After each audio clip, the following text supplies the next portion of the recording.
Kay ikaw, vlogger na.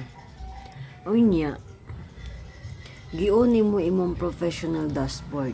So, pasabot, trabahante ka diri No. Trabahante ka diri sa Facebook. Ay, pagluya-luya.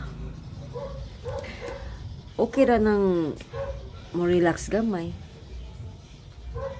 Labi na kanang panahon nga mag-ikapoy ka. Relax lang ko. Pero, padayon, labi na kung wala pa ni mo gi-off ang imuhang professional mo. Pero kung di nakaganahan, siya pa may mong gipaabot, i-off na na.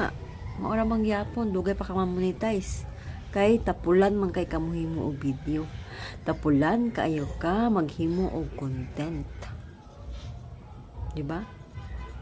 Kung tapulan na ka, o yung gikapoy na jud, gilaay na ka, saywa kay pang-load, undangi na.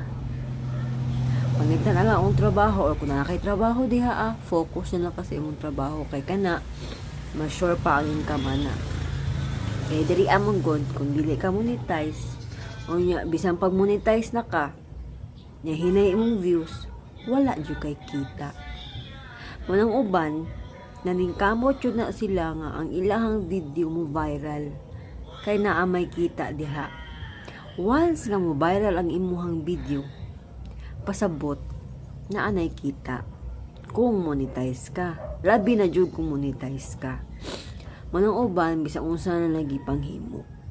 Ang uban teknik nanguha og video sa mga artista. Ang uban pod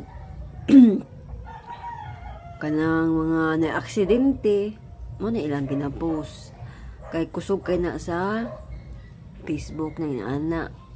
So maura to kung ikaw ikapoy na ka unya wala kay tarong na niche may tawag ana imuha lang gina-vlog 20 kanang nanglaba ka, nagluto ka, nagkaon ka, usahay maka-drain na kapoy na labi na ang imuhang video lousy sa tawag anang board gani maboard ang tao di na tanawon.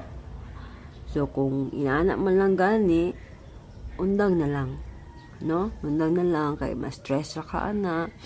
So ang imong buhaton mangita kag trabaho nga naay tarong sweldo, ako matasakit kayo.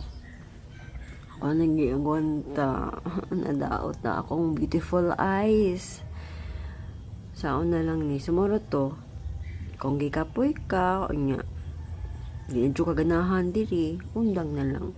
Pero kung gusto pa ka mapadayon, pero magpahulay sa ka, pwede naman. Anara.